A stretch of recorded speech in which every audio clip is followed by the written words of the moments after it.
ভোলার চরসামাইয়া ইউনিয়ন বিএনপির আয়োজনে বেগম খালেদা জিয়ার রোগমুক্তি কামনায় দোয়া মাহফিল অনুষ্ঠিত।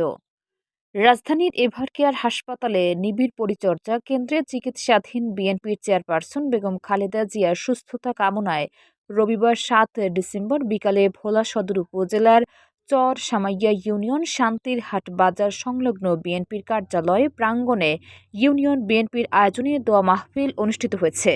প্রধান অতিথি হিসেবে উপস্থিত ছিলেন ভোলা ১ আসনের বিএনপির মনোনীত প্রার্থী জেলা বিএনপির আহ্বায়ক আলহাজ গোলাম নবী আলমগীর। বিশেষ অতিথি হিসেবে উপস্থিত ছিলেন জেলা বিএনপির সিনিয়র যুগ্ম আহ্বায়ক শফিউর রহমান কিরণ, যুগ্ম আহ্বায়ক হুমায়ুন কবির সোপান, যুগ্ম আহ্বায়ক তরিকুল ইসলাম কায়েদ, সদর উপজেলা যুবদলের আহ্বায়ক আব্দুল লতিফ টিটো, সদর উপজেলা শ্রমিক দলের সদস্য সচিব আব্দুল কাদের বিপ্লব, চরসামাইয়া ইউনিয়ন বিএনপির সভাপতি শামসুদ্দিন মাতব্বর, সাধারণ সম্পাদক মুছা কালিমুল্লাহ হাওলাদার, সিনিয়র সহসভাপতি মোহাম্মদ কবির মুন্সি, সিনিয়র যুগ্ম সাধারণ সম্পাদক রেদওয়ান সবুজ, সাংগঠনিক সম্পাদক আব্দুর রাজ্জাক মেম্বার প্রমুখ।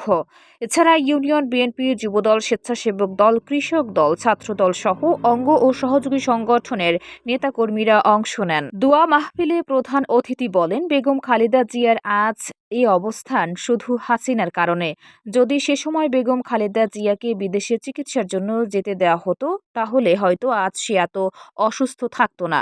বেগম খালেদা জিয়া তার বক্তব্যে কোনোদিন হাসিনাকে নিয়ে কোনো ধরনের মন্তব্য করেনি, কিন্তু ফ্যাসিস্ট স্বৈরাচার হাসিনা যতবার কথা বলতেন ততবারই বেগম খালেদা জিয়াকে নিয়ে বাজে বাজে মন্তব্য করতেন।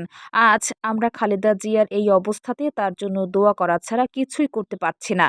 দোয়া মাহফিলে দেশনেত্রী বেগম খালেদা জিয়া সুস্বাস্থ্য, দীর্ঘায়ু কামনা ও দ্রুত আরোগ্য লাভের জন্য আল্লাহর দরবারে প্রার্থনা করা হয়।